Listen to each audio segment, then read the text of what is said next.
aussi, tu as vécu un truc assez particulier, c'est que tu as vu le mouvement du nationalisme québécois. Tu as vu réaliser que les Québécois, on est un peuple, qu'on mérite d'être.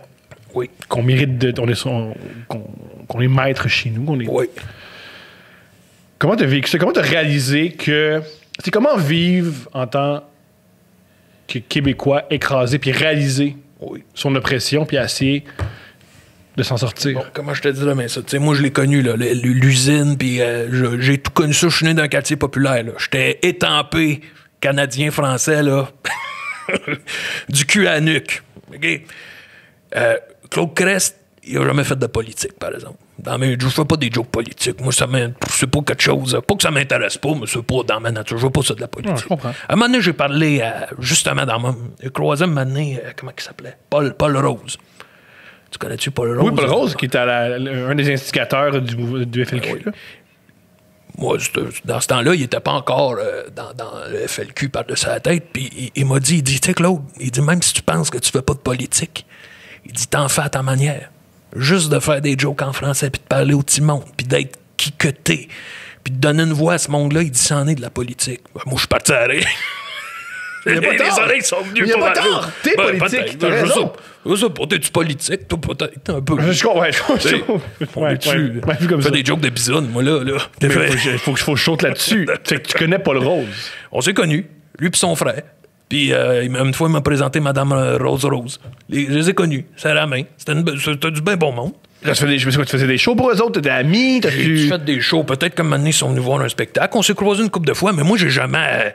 tu sais, quand à un moment donné, ça a commencé, là, les bombes puis tout ça, tu sais, moi, on était d'accord sur le fond, mais moi, tu sais, c'est des toughs, là. Je comprends. C'est des toughs pour rentrer là-dedans. Sauf que quand quand il y a eu les mesures de guerre, imagine ça cogne à la porte chez Claude Crest. Ma mère, elle répond, elle dit, oui, qu'est-ce qu'il y a?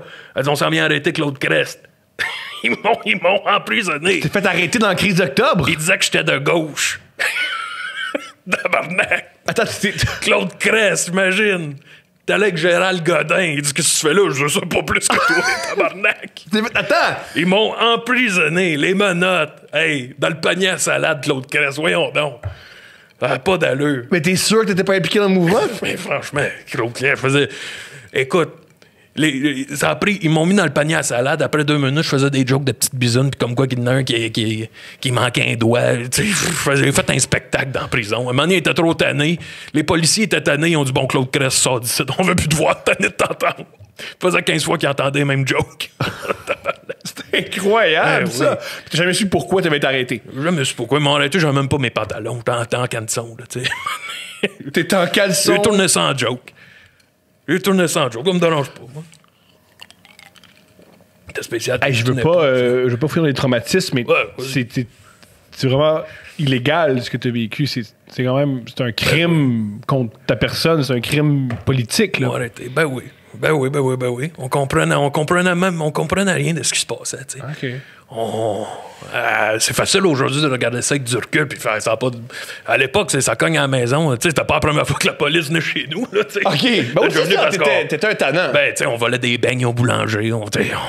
La police, c'est pas la première fois qu'elle venait. Mais d'habitude, quand la police, elle venait cogner, ma mère, elle faisait juste dire, il est pas là, on sait pas, il est où. Moi, j'étais caché en arrière du comptoir. Elle faisait, on sait pas, il est où, il est pas revenu. La police, OK, c'est rien de dire qu'on veut y parler. T'sais, ça finissait là. Oh là, quand ils sont venus, crise d'octobre. Ouais, c'était plus sérieux. Pas crise. Oui, c'est ça. Crise d'octobre, ouais. Quand ils sont venus, crise d'octobre, ils étaient pas là pour niaiser, là. Eux, ils ont suivi. C'était grave. Ça brassait dans ce temps-là. Mais c'était hallucinant. T'étais arrêté. T'étais arrêté, Claude Crest, imagine. Ils t'ont mélangé pour un artiste politique. Je pensais que j'étais de gauche. Pourquoi? Parce que j'étais pauvre. Pour eux autres, un pauvre, ça va pas. Je comprends. Ben, le monde est vite sur l'étiquetage. Tellement. Ils aiment ça. Ils veulent t'étiqueter. Moi, j'ai toujours refusé tous les étiquettes. Moi, j'étais autant ami avec Michel Richard puis Michel Louvain qu'avec un Yvon Deschamps et un Félix Leclerc. Je comprends. Tout le temps.